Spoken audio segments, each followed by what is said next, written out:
Hello, Quantum Life. I am doing my first question and answer, the live channeled for this group. I'm going to show you how this is going to flow a little bit. I loved all your questions. I have them printed out here.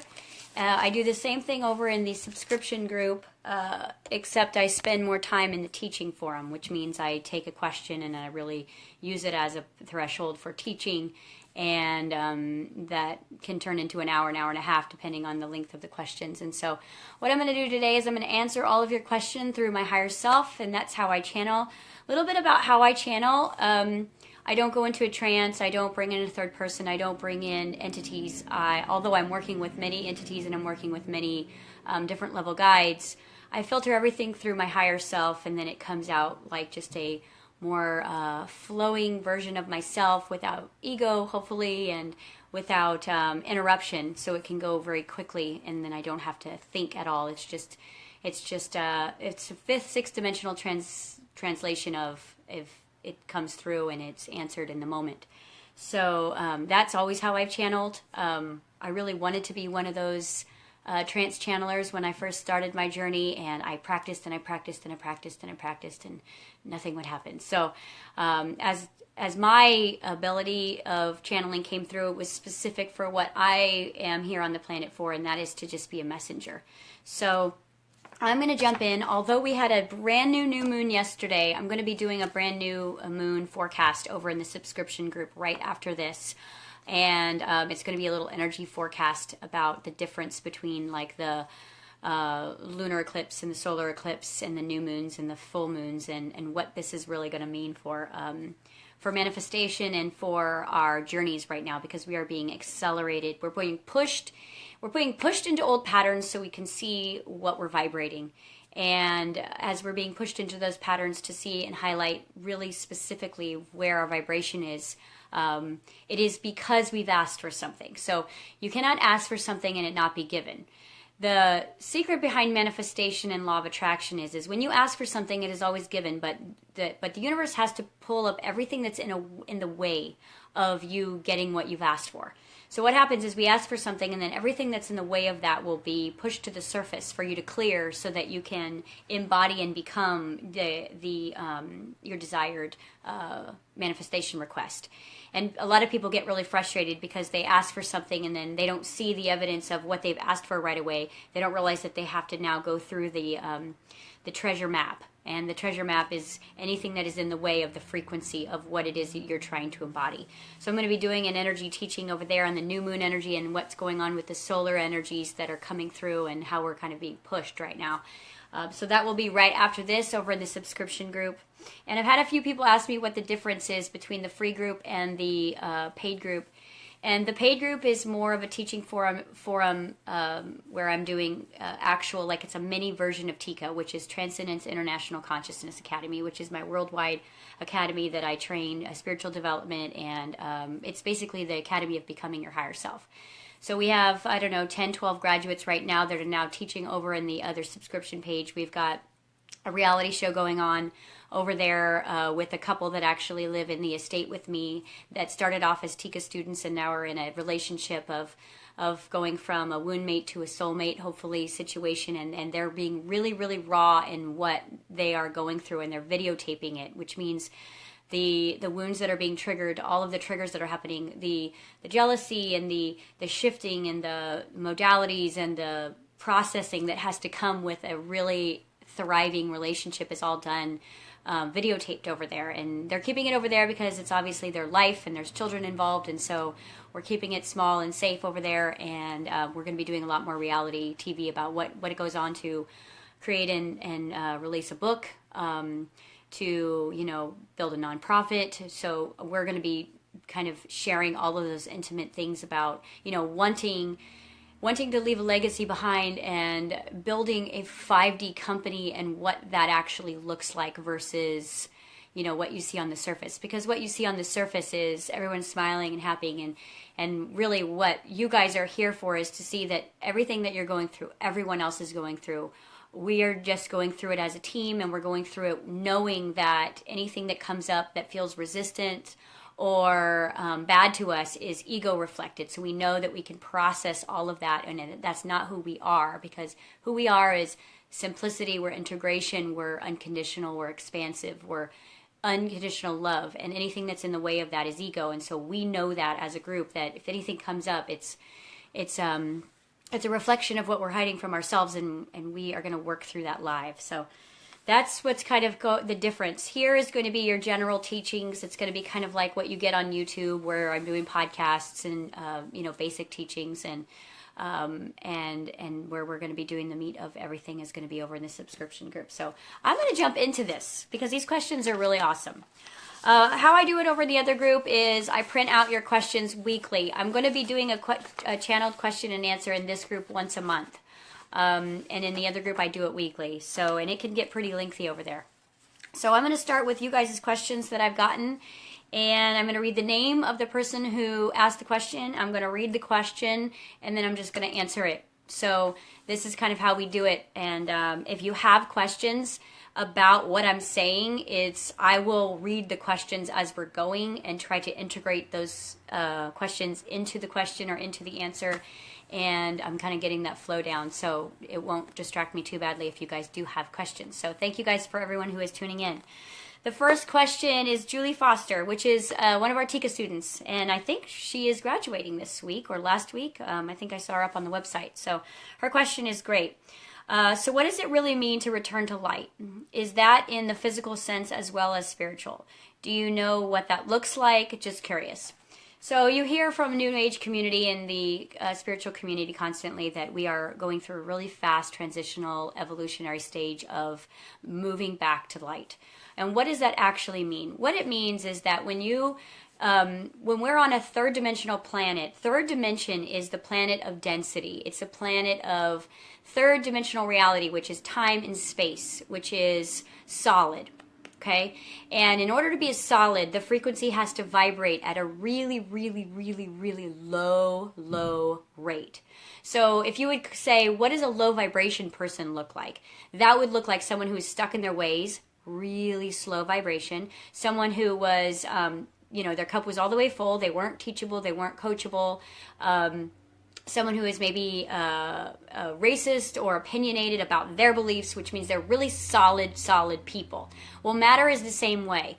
Really, really slow vibration is solid matter. And when it's solid matter, it takes a lot more to undo those molecules and atoms and recategorize them.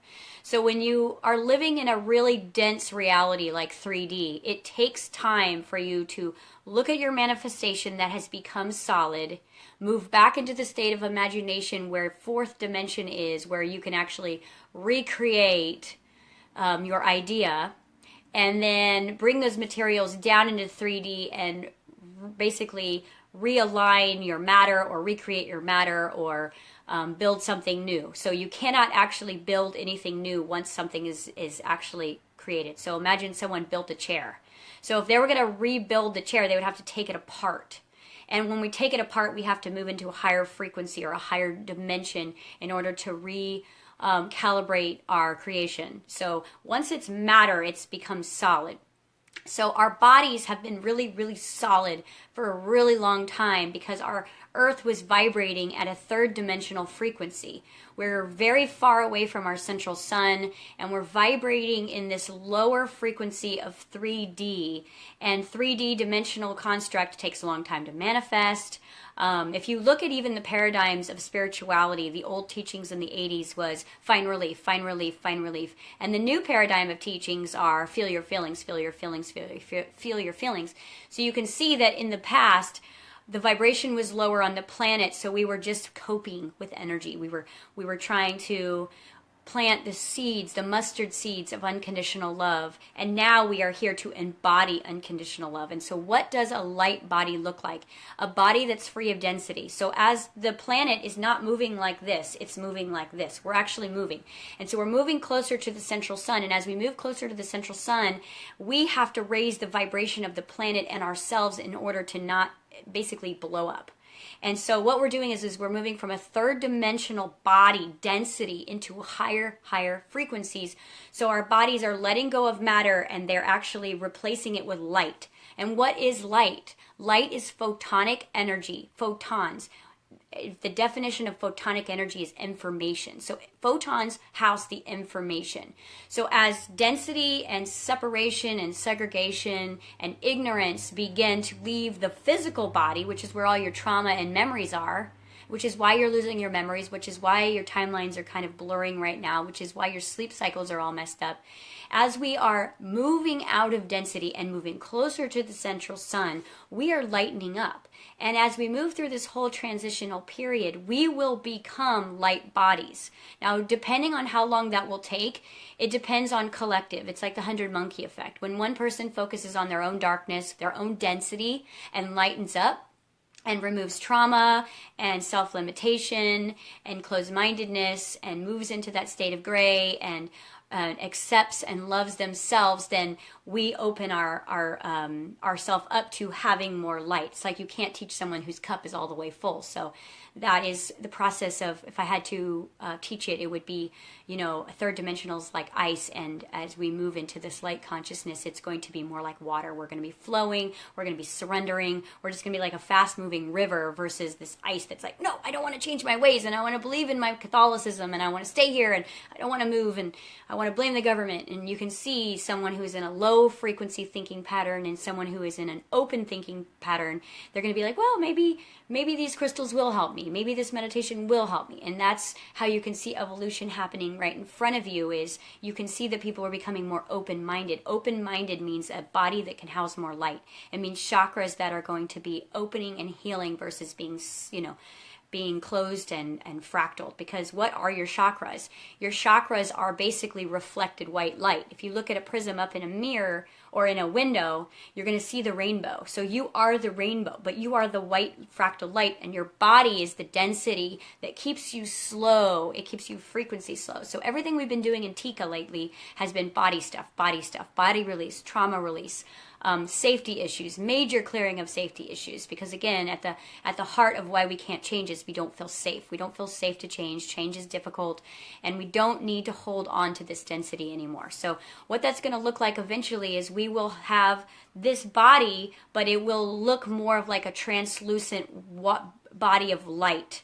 And it will be more of a gender neutral perspective. And this could take hundreds of years in this particular timeline, which means in a parallel reality, it's already happening now. But in our linear thinking patterns, the way we're going, we could have a totally enlightened civilization mentally, because again, mental has to come first before the embodiment. Energy happens first, manifestation happens second. First, we have the energy awareness that we are free and that we are enlightened. And then the bodies will begin to catch up. So if I had to say, right now, there's a lot of people on the planet with a spiritual PhD, but the body's still in kindergarten. So the mind, the consciousness, the higher self is going to be all the way in the state of enlightenment much quicker than the body is going to be able to follow that path, because the body is still a matter-based entity. And so your job is to get rid of the trauma. Your job is to clear the patterns in your body. Your job is to break patterns so that you can be more like water. And that's everything that we're learning in Tika right now. So yes, eventually the body will catch up and we will be those beings of white light that some of us can see. And what that is this is unconditional love, absence of density, absence of shadow, absence of darkness. And it's just a loving utopia of beings. So, and this planet can basically move all the way up into the seventh dimension within the next 200 years if we can all just focus within to clear our own patterns. Because when we clear our own patterns, we clear the patterns of the universe as well, because we are a reflection. We are the micro of the macro. So hopefully that made sense. Awesome. Okay, so Pinot, as a sensitive person, how do I protect myself from negative people? But also to not be afraid to confront them with their negativity without losing so much energy? This is a great question. I have a podcast called, I think it's called Empaths. I'm not sure. It's something about empaths. And there's also one called Why We Suffer. And those are two podcasts that you can check into and listen to, because they'll help you answer. Your empathy and your ability to be sensitive is not detrimental to your evolution. It is your superpower. Your sensitivity, your extra sensory abilities, your empathy, your compassion, your ability to know, feel, and see greater than other people is not your burden to carry. It is your superpower.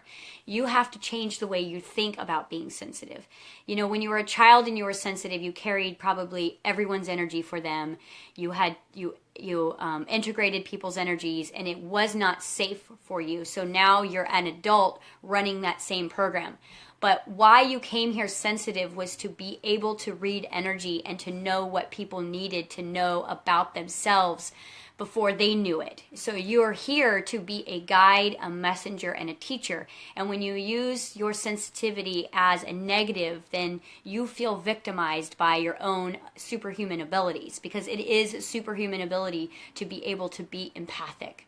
And what we need to do is we need to recognize that in the moment that I'm feeling someone's energy and it doesn't resonate in a positive energy, it doesn't resonate in a positive light to me. So my first job is to recognize that first and foremost, it's not mine.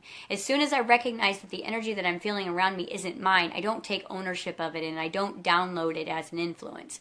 And then what I'm going to do second of all is I'm going to stay present, because if I can stay present, I'm going to stay out of that energetic entanglement that happens with people's energy. And I'm going to say, what is this person feeling right now? This person is being really angry. So what is really going on under the surface? Because what is going on under the surface is the root. And as an extrasensory being, you're a root detector, not a symptom detector. See, we have doctors that diagnose symptoms, but you are an empath. So your job is to find the root. If someone is yelling at you, you know that they're not being seen, they're not being heard, and they're also carrying some serious grief or fear underneath that anger. So what you could actually do is just honor them and say, I feel your pain. And then from your heart chakra, actually send them some loving, healing energy to them. And what will happen from that is you will not absorb all of that. You will feel it, you will accept it, and you will give them back energetically exactly what that wounded child needs, versus going, oh my God, I feel attacked because this person is yelling at me. Now, this takes mastery, because a lot of times their anger will trigger your ego. And once your ego is triggered, you're not in the present moment anymore. You're back on your timeline when you had to defend yourself the last time you were triggered. So it's really important that you stay present. And also, one thing that you can do, and we teach this in Tiga, until you can stay in that present moment, is you remove yourself between 10 and 30 seconds from your environment. Recollect your own vibration. Think about the situation. Think about that person is not actually angry with you. They're projecting on you. And then from your heart chakra, think about something over here that you love unconditionally, whether it be your dog, your cat, a movie, your child. Think about it, and with that energy, send them out some loving, healing, nurturing, because really everything is a cry for love. All negative behavior is a cry for love. And our job is to be the love that's on the planet, not be part of the problem, which is part of the pain. We're supposed to be love even when we're not being shown love, when we're not getting love. We're supposed to still find a way to be love in that situation. So the best thing I would recommend is to remove yourself, remember what I'm saying, and use that heart chakra to send love or help, even compassion. Even send some compassion, like, wow, you must be really hurting in order to behave this way.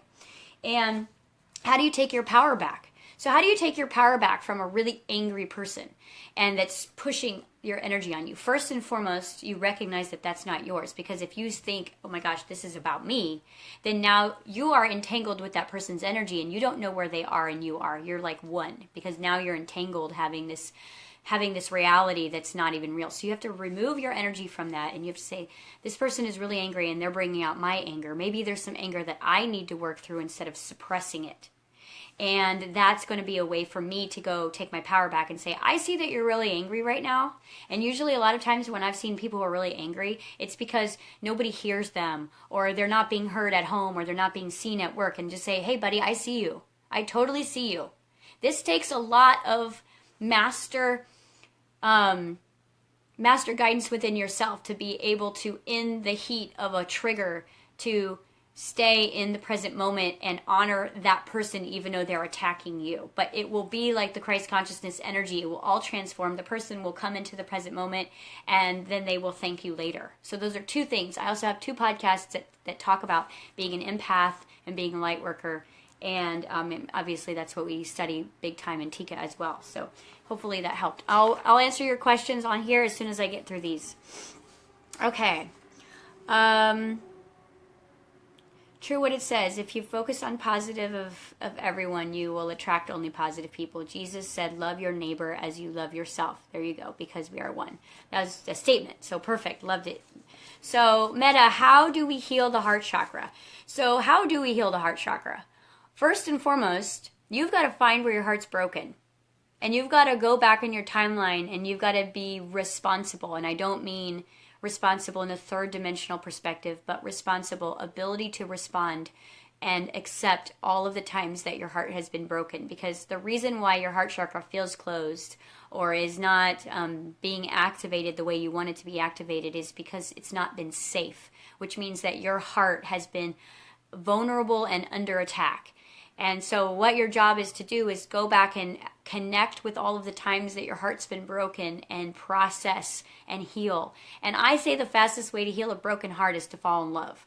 And I don't mean with the guy that's going to, use and abuse you. What I mean is fall in love with something in nature, fall in love with a song, fall in love with a hobby, fall in love with a healing modality, fall in love with a teacher that's going to teach you something. Because what that'll do is it'll put you into the vibration of what love feels like. And usually when you fall in love with something like nature or a song, it's safe. And the reason why your heart chakra is not becoming for you is because it's not safe. So love needs to be safe again for you. And that would be a great thing to get with one of our coaches about is instead of going, how can I open my heart chakra? How can love be safe for me? And I can guarantee you that there's body stuff going on here because again, when our heart chakra is closed down, it affects everything because all we really are underneath is love. And so if we can't be the very thing that we are, the system, the biological system is going to start malfunctioning. Our diets are going to be super sensitive. We're going to have aches and pains. We're going to have all kinds of diseases because the heart chakra is basically the central command system between you and the cosmos. And when that's shut down, that's going to also shut down healing, powerful, loving energy that your cells are trying to communicate to you as well.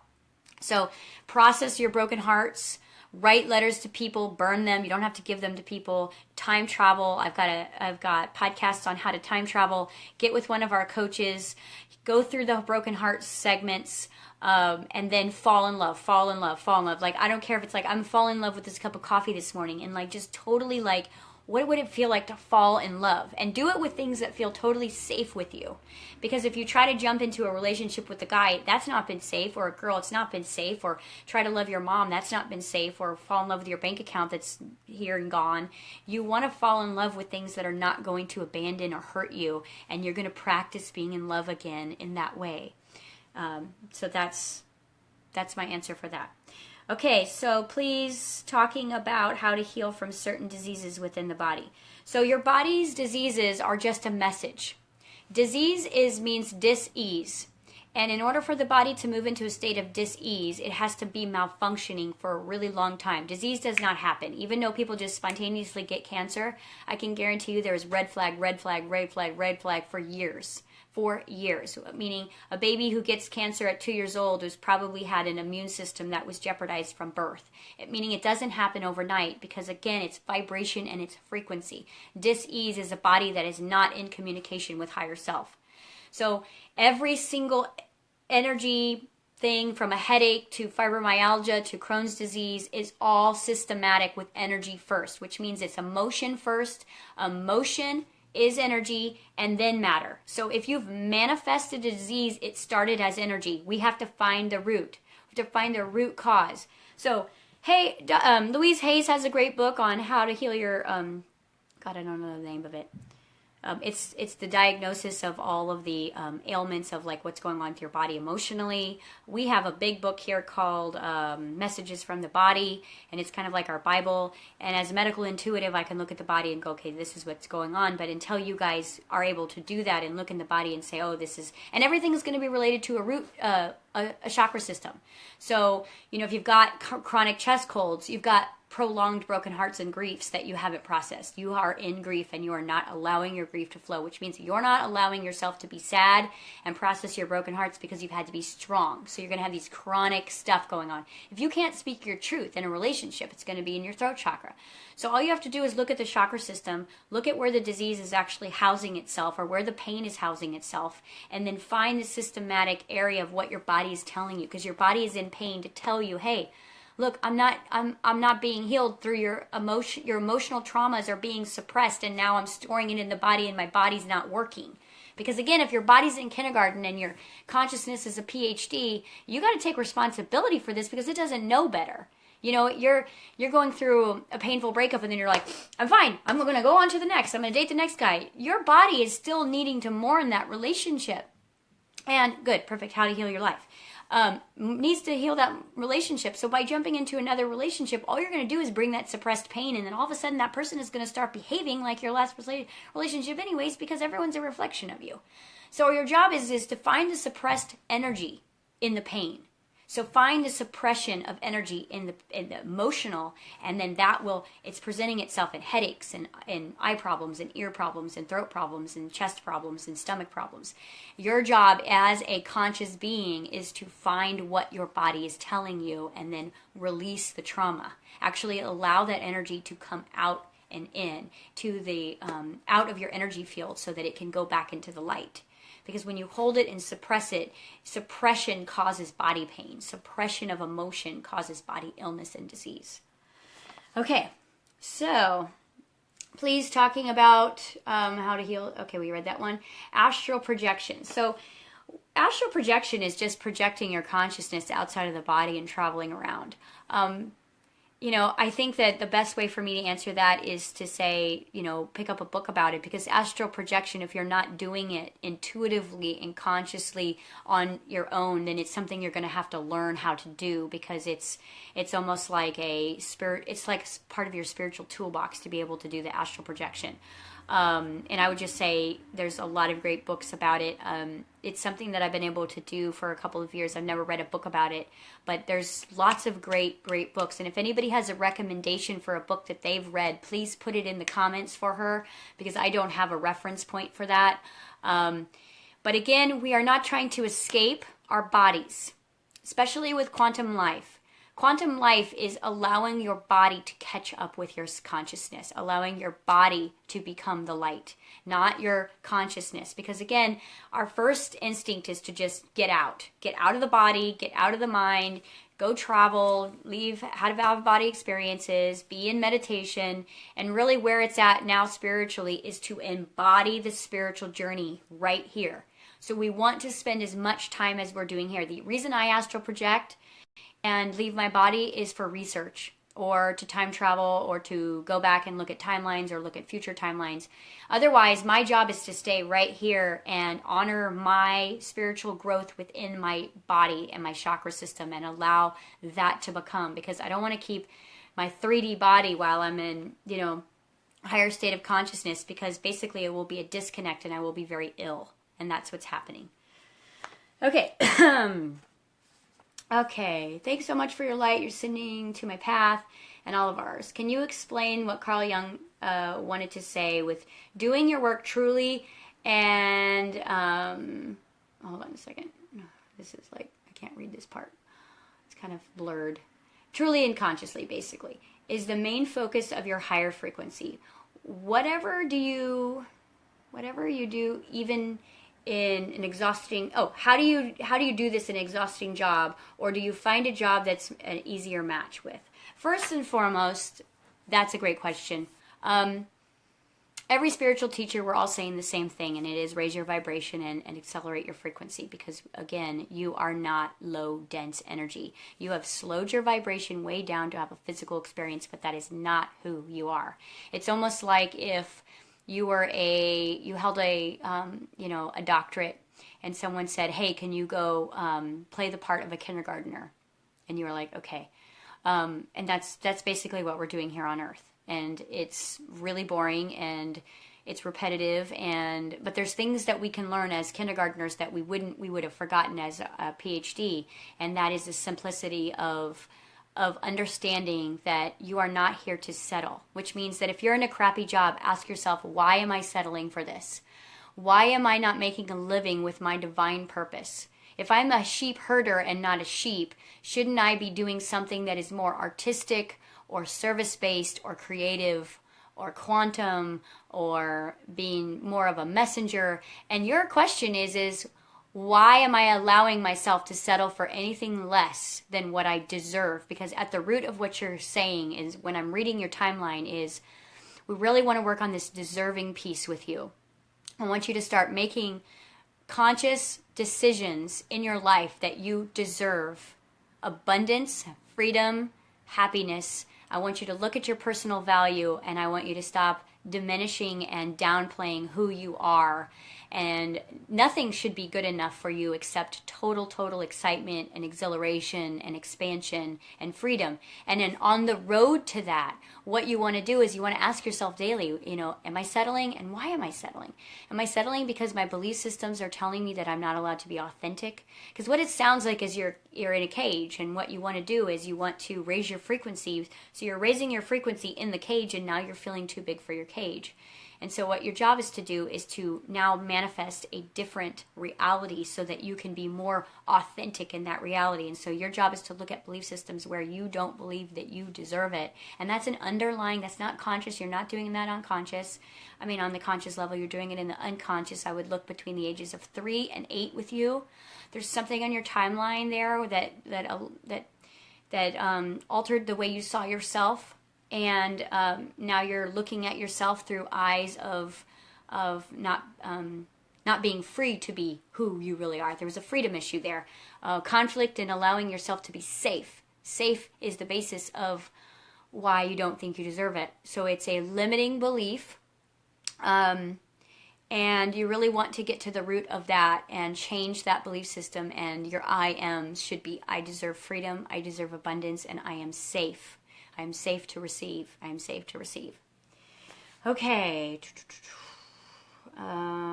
Christine, who's another Tika student. The nature and root of addiction and the most effective way you have seen clients transcend in that area. So what is addiction? Addiction is lack of connection. So when you don't feel connected to your higher self, that gives you the feelings of, if you remember the frequency chart, Frank, did we put we probably didn't put the frequency chart on this group. We have a frequency chart that we can post that shows you guys where higher self is and where higher self vibrates in the quantum energy of frequency and vibration, and where the ego vibrates. Basically, when we feel very detached from higher self, when we feel very detached from the unlimited part of ourself, we still want to feel the feelings of what that feels like, which means we still want to feel excitement. We still want to feel exhilaration. We still want to feel that out-of-body expansive feeling that meditation gives us. We still want to feel alive. And so what do we use when we're down in the depths of fear and disappointment and grief and humiliation and all of these feelings? What do we use to stimulate ourselves to pretend or allow the body to feel the feelings of what higher self could feel like? Think about the last time you went shopping and it was like, oh my God, it felt so good, or you took a drug, or you drank, or what are you using to use as your crutch or your feeling of higher self? And so a lot of times that's why people will get hooked on heroin or meth or something like that, because instantly the frequency is the frequency, although it's not real, it's the frequency of what it would feel like to be completely expanded and unlimited self with no boundaries or separation between me and the universe. So if I was all the way down in ego, and the only choices you can ever make from ego is desperation. So desperate is I want to feel alive, I want to feel alive. Or I want to feel numb, I want to feel numb, I want to feel numb, because I don't want to feel any of it. So we take drugs for 2 reasons: because I want to completely not feel anything, or I want to feel everything. And when we want to feel everything, it's oxytocin that is released from the brain to the body, and we feel like huge masters of our reality. And when we don't want to feel anything, we go all the way down into wanting to feel that kind of dopamine, that relaxed sense of just, and like, I don't care. Even though dopamine makes you feel a little bit happy, but it also keeps you calm and peaceful.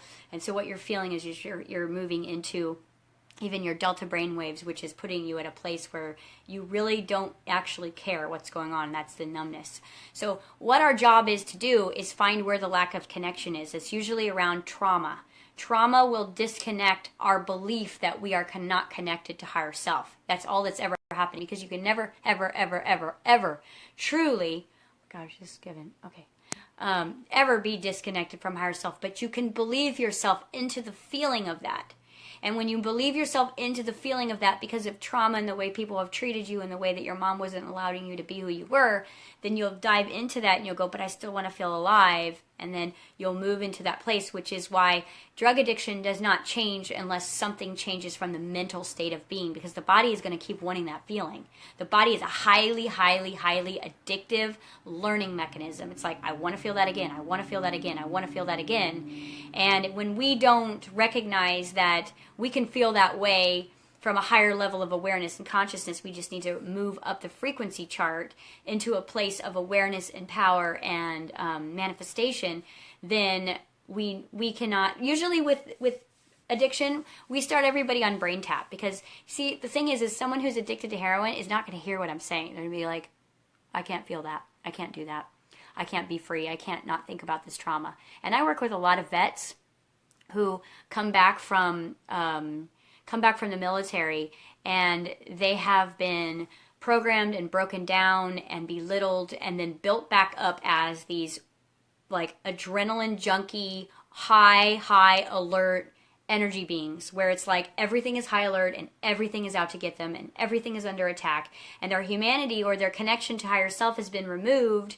And who is playing the part of higher self when someone is this higher state of awareness, like, which means their ego is like highly, highly, highly, highly under attack. The part of higher self is going to be played by their family of boys, which means their Marines or their boys, or the government, or someone else is going to play that role for them. And then when they come back into civilization, they don't have that support system. So they still are adrenaline junkies. They're still running at a high state of fear-based awareness, which means I need a lot to stimulate me, and everyone is out to get me. Everyone wants to take my freedom.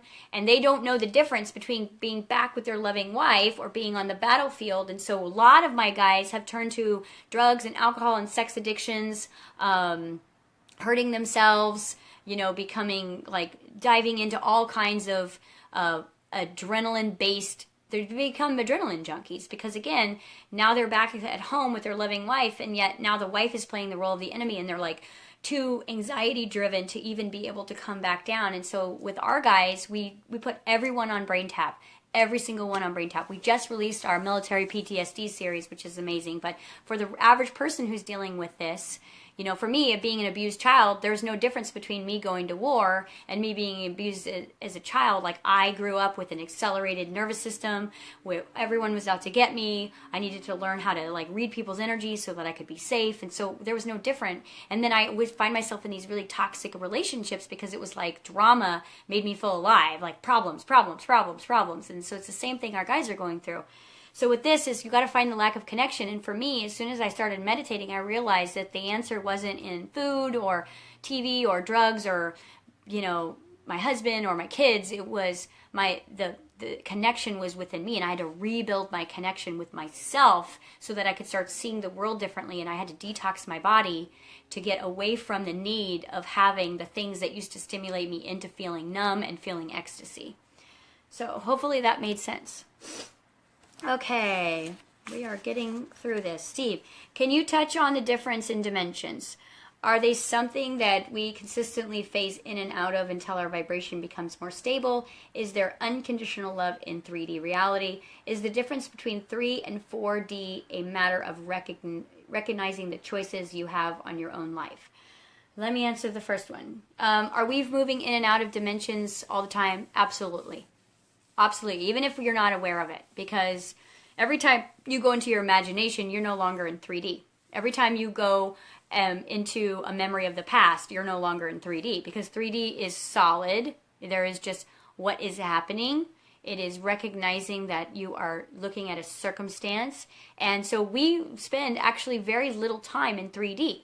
3D is just a stage that you're sitting on. So if you were an actor and the role that you were playing would be your 3D role, which isn't you, and the stage would be the 3D version of reality, which isn't really where you live, and it's a stage, which means it's changeable like that, and there's all these things happening behind the scenes that you can't see. That's 3D. So what actually makes everything come to life on that stage is 4, 5, 6, 7, 8, 9, 10, 11, 12 dimension, which means every time you go into your imagination, you go into your Akashic records, and your Akashic records is linked with every single dimension. So you have access to basically the blueprints of the universe as soon as you stop focusing on reality, as soon as you stop focusing on circumstances. So that's that answer to that question. Is there unconditional love in 3D reality? Everything is unconditional love. It's a perspective of seeing it. So I could say that that tree over there in my corner is a 3D tree, but it vibrates unconditional love. So it's a choice.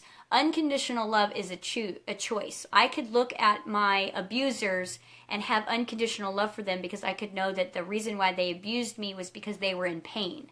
So again, it's a perspective. Unconditional love is a beingness within the very thing that's holding the frequency. Like trees are the frequency of unconditional love. They stay rooted. They don't judge the weather. They don't ask for anything. They're just completely in that vibration of unconditional love. So really, everything in 3D is unconditional love except the ego. The ego construct is never in unconditional love. It's always in me, what's happening to me, this isn't fair. I mean, think about even when you're in love, your ego wants to go to, oh great, now somebody could leave me and this is going to be painful, and you activate all those broken heart energies. And so really the only thing that's not unconditional love on the planet is the human ego. Okay? All right. Is the difference between 3 and 4D a matter of recognizing the choices that you have in your own life? So the difference between 3 and 4D is 3 is the finished canvas that you painted, and 4D is racing it all and doing it again. So one is kind of like a solid, and one is a choice. So 4D would be considered the bridge of choice. So you would go into 4D, we change like, okay, like I want to change my room, right? First, I got to go into 4D and I have to visualize what it's going to look like, and then I've got to come down into physical matter and I've got to reorganize in the physical action. So, all right. So those are the answers to the free questions. I'm actually going to head over to the subscription group and do a teaching over there. I'm going to do a new moon forecast for what's happening with all the patterns that are running right now. And then we'll be doing our frequency and vibration class 2 at some point today or early tomorrow morning, and that will probably be about an hour over there. And we've got some new videos coming out from Transcendence Estates on Tuesday. So thank you guys for being here. And let me make sure, let me see if I missed any good questions. Well, you're all good questions. Let's see. Check out Robert Monroe. Awesome. Thank you, Rachel. You're right. I could not think of his name. Really good. And he gives you step by step and also lots of good exercises in that book. I haven't read it, but I have seen it. Come back and watch it. Okay. Another question pops up in your book. Oh, okay. So with the book, what we did is we released the book to a demographic of people, and we had everyone read it. And what it came back with basically was we needed a little bit more stories around manifestation. So that's what I'm currently working on to give Frank, is a couple of more stories for personal manifestations that I've gone through, because it's very much like, my books are very much like cut the BS and just give me the science, and I don't need a lot of fluff, and you don't want to hear a lot about me. You want to hear the science. And so I was trying to keep a lot of those stories out, but we need to add a couple more stories in so that it makes sense. And so that's the last piece that we're working on. Then it goes to publishing. So hopefully mid-March. Instant gratification, yes. Okay. Thank you guys. Well, thank you guys for tuning in. And if you guys are over in the subscription group, I will see you over there. I'm also going to be giving away anybody who is over in the subscription group that lives locally or is able to travel, and we're going to be playing a game over there this week. I'm going to be doing a free QHHT session on someone, and what that is quantum healing hypnosis therapies, and that's Dolores Cannon's her process. I don't do a lot of it. I have my own modalities that I use, but I've been really inspired to kind of channel her lately. I was her last class before she passed over, and so we're going to be doing a giveaway over there this week to do a free QHHT session. And again, I can't do those on Skype, so it would be someone who lived close or was in flying or driving distance for that, but we would be giving you away, and that wouldn't expire. So if you guys are over there, then I will let you know about that giveaway and that coming up soon. So thank you guys, and I will be here within the next couple of days to do a segment probably on the moon cycles, because the moon cycles are affecting you guys way more than you probably think. And so I'm going to just do a quick little teaching about that at the end of this week. So see you guys soon.